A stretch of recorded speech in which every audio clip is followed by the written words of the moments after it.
સંગમ શાલીભદ્ર સંગમ કેમ બન્યો ખબર છે? કેવું પુણ્ય હતું? કુછ નહીં, ભરવાડ હતું, બકરા ચરાવતો. એક દિવસ ઘરમાં આજુબાજુમાં બધે ખીર બની, કોઈ પ્રોગ્રામ, મહોત્સવ, પર્વનો દિવસ. મારે ત્યાં કેમ ખીર? મમ્મી ખીર જોઈએ. માં કે બેટા દૂધ નથી તો ખીર ક્યાંથી લાવું? પણ છોકરાની જીદ હતી.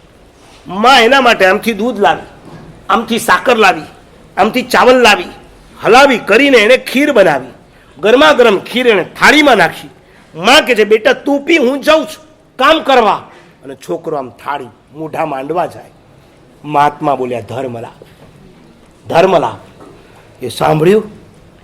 એ જૈન નતો, હી ઇઝ નોટ જૈન, ભરવાડ. પણ મહાત્માને જોયું એટલે થયું આ કોઈ ત્યાગી મહારાજ, લાવ એમનો લાભ લો. પોતાની થાળીની ખીર એમની તરફણીમાં વોરાવી દીધી. મહારાજ ના પાડે, બસ બસ બસ, બધું નહીં, મને ક્યારે લાભ મળશે? વોરાવી દીધી. મહાત્મા ધર્મ લાભ કહીને ચાલ્યા ગયા. હવે થાળીમાંથી બધું ઓરાવ્યું, પણ થાળીમાં થોડુંક તો રહી જાય ને, 2-4 ચાવલના દાણા, થોડીક દૂધ. અને આ છોકરાને થયું હવે તો મળવાની નથી, તો આ ચાટું. અને ચાટે છે, થાળી ચાટે છે. એ જ વખતે માં આવી. ઓહો, મારા દીકરાને આજે ખીર બહુ ભાવી લાગે છે, આટલી ખાઈ ગયો ને ઉપરથી હજી ચાટે છે. ત્યારે છોકરો કે છે ના માં, આજે મહાત્મા આવે તો વોરાવી. શું વાત છે? માએ બીજી ખીર બનાવી, ખવડાવી પેટ ભરીને. જિંદગીમાં રડીને પહેલી વખત ખીર મળી છે. એક તો વોરાવી છે, થોડી ખાધી, ડાયજેસ્ટ ના થઈ, પચી નહીં, પેટમાં વિસુચિકા થઈ, ઝાડા થઈ ગયા અને રાતના જ મૃત્યુ પામ્યો. મરતી વખતે એટલો જ વિચાર, કેવા મહાત્મા, કેવું દાન, કેવા મહાત્મા, કેવું દાન. આ ભાવમાં મૃત્યુ પામ્યો. મરીને સીધો રાજગૃહમાં 7 માળની હવેલી માલિક બની છે. શાલીભદ્ર એક સુકૃત, જીવનમાં પાપનો ઉદય હતો ત્યારે કરેલું સુકૃત એને એવા પુણ્યના ઉદયમાં ફેરવી નાખ્યું.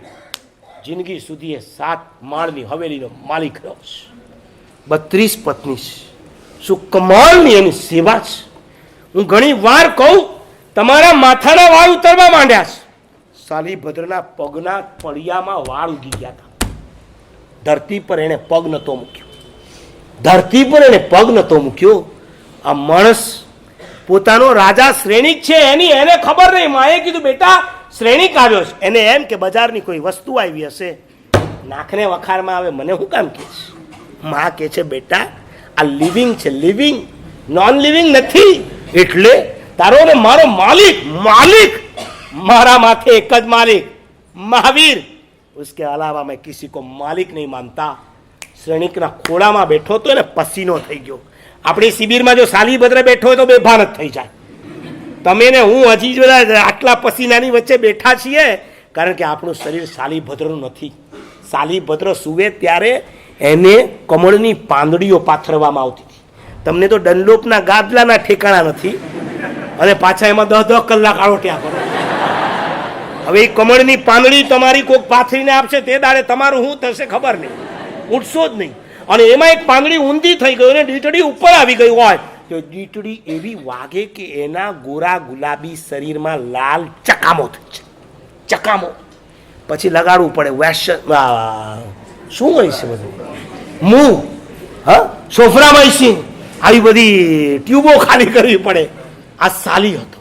એની 32 પત્ની પણ કેવી તમે તો કલ્પનામાં પણ નહીં વિચારી શકો. મહેરબાની કરીને વિચારતા નહીં, હું ભલે બોલું.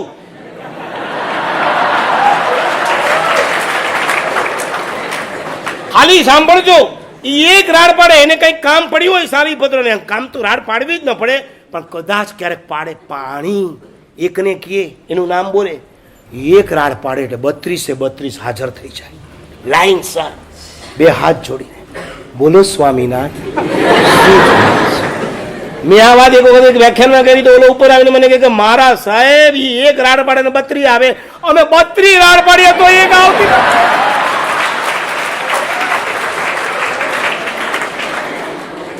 તમારે આ બધું ખાલી છે ને સપના જોવાના. આ પુણ્ય છે. અને પુણ્ય કેવા તમે પૈસાની પાછળ દોડો છો. હું કહું છું તમને આ ભાવ પરભાવ ભવો ભાવ જો કોઈ કામ લાગશે તો શું લાગશે? પુણ્ય.